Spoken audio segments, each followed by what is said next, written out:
Let us pray. Salamat po Diyos sa napakasaganang pagpapala niyo po Diyos.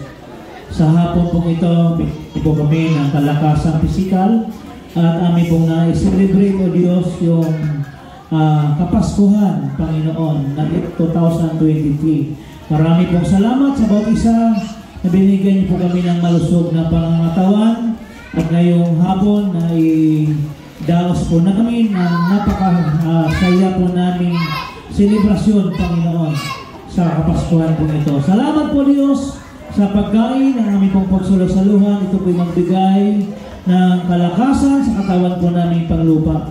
At habang kami po, Diyos, ay kakain, Lord God, taglay po namin ang kasiyahan, Panginoon, sa fellowship ng bawat isa amin. Salamat po, Diyos.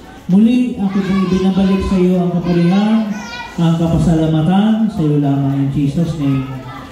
Amen. Sige po, tanong sasabihin ko? Sige